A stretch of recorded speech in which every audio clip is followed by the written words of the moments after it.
Joining us now, U.S. Special Envoy to the Middle East, Steve Witkoff, has also been taking part in those talks between Ukraine and Russia on behalf of the White House. Welcome to Fox News Sunday. Thank you, Shannon. Thanks for having me. So we know more talks are set to go between Ukraine and Russia and Saudi Arabia tomorrow, and yet we continue to see these attacks like we've seen in Odessa, like we've seen in Kyiv, leading to death and destruction.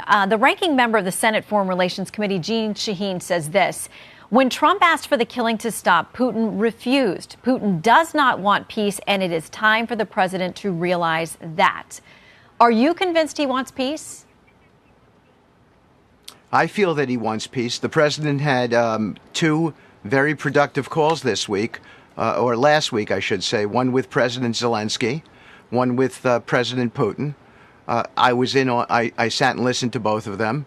In both conversations, it was all about a lasting peace. Lots of progress got made last week. The parties agreed to an energy infrastructure moratorium on attacks for energy infrastructure.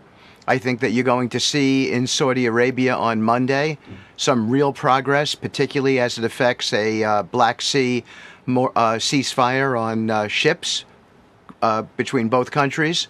And from that, you'll naturally gravitate into a full-on shooting ceasefire.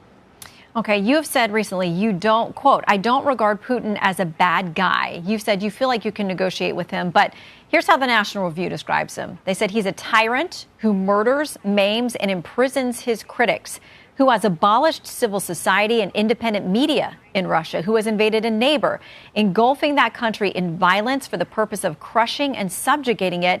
Goes on to say that Russian forces have committed mass kidnapping, torture, rape, and murder under Putin's guidance and leadership. So where do you get to that assessment about him not being a bad guy? You know, Shannon, I met with President Putin twice. At the direction of the president, because everything I do is at his direction. And they were productive meetings. We accomplished quite a bit. We opened channels of communication.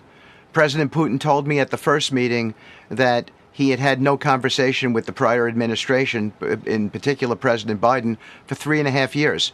I'm not sure how anyone would expect an end to a conflict when you're not communicating. So we had a very, very good conversation, productive. We discussed real ways to end this conflict. That led to a second conversation. First conversation being close to 3.5 hours. Second conversation being in that time, in that space as well, 3.5 or 4 hours. That led to agreement. By the end of the second conversation, we had proposals on an energy infrastructure ceasefire and a Black Sea moratorium on firing on each other's ships, and these things had been on the shelf for several years. So, I think that's commendable on the part of all of the parties, and this is at President Trump's direction. His philosophy of peace through strength brings people to the table to clear up misconceptions and to get peace deals done, and that's exactly what's happening right now. Do you feel like there's a misconception, though, about the characterization of him as a tyrant or someone whose political opponents often disappear or die? I think in my 68 years on this earth, I've never, ever seen a situation where there isn't two sides to a story. It's just never as black and white as people want to portray. So there are grievances on both sides, but our job, and at the direction, again, I stress, of the president, our job is to narrow the issues, bring the parties together, and stop the killing. That's the game plan. And that's what we're all there to do. And I think that we're doing a pretty effective job of it, and I think you'll see a lot more progress get announced after Monday.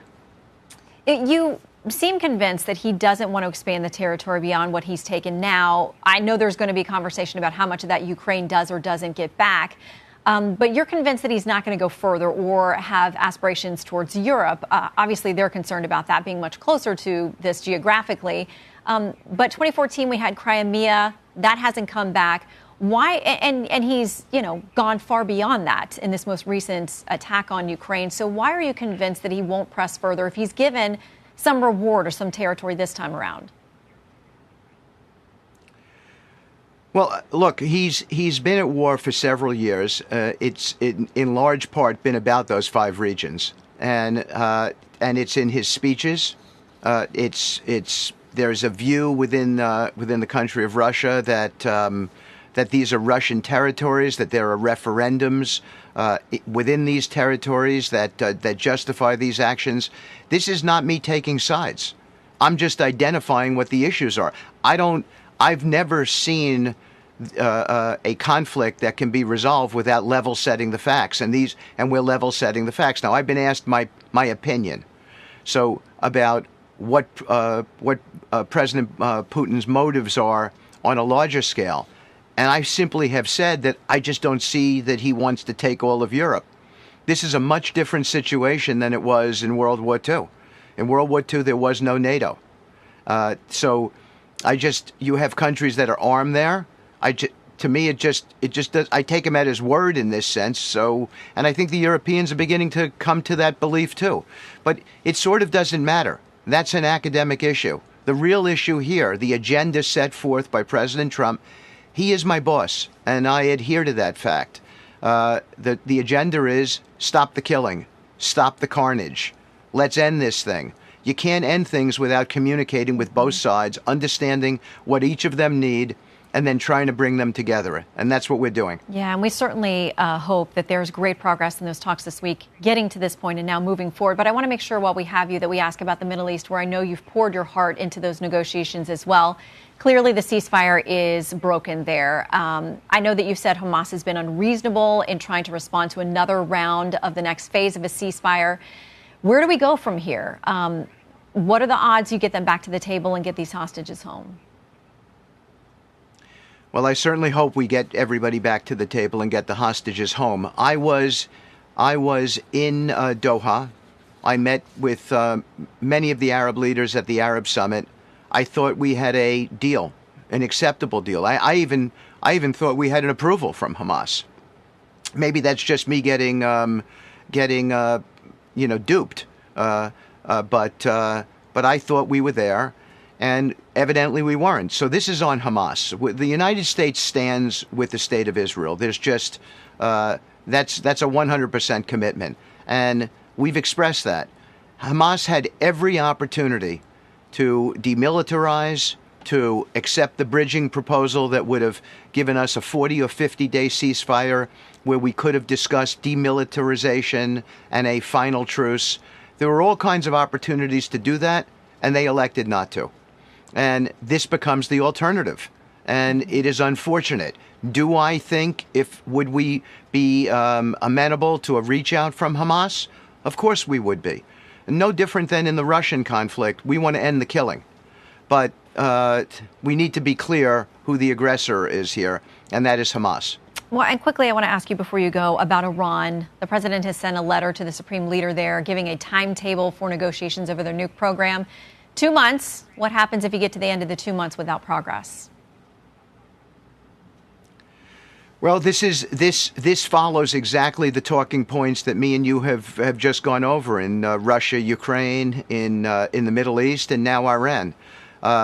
Again, our direction, the president made a very, very big move, in my view. It was to reach out to Iran. There are many out there who would have thought that Iran, in their position, would have reached out to us. But we weren't waiting, and it's not a sign of weakness, it's a sign of strength. We don't need to solve everything militarily. It's not to say that if God forbid we're pushed to that point, that we're not going to use military action. We would under certain circumstances. But here where our signal to Hamas, to Iran is, let's sit down and see if we can, through dialogue, through diplomacy, get to the right place. If we can, we're prepared to do that. And if we can't, the alternative is not a great alternative. And I need to be clear so everybody understands President Trump's position on this. Iran cannot have a bomb. We cannot allow them to proceed to weaponization and a nuclear arsenal. It cannot happen, and it will not happen. Well, you've got several difficult assignments. We know the president has great confidence in you, and we wish you all the best in making progress on these really difficult foreign policy challenges. Steve Witkoff, thank you. Click here to subscribe to the Fox News YouTube page to catch our hottest interviews and most compelling analysis. You won't get it anywhere else.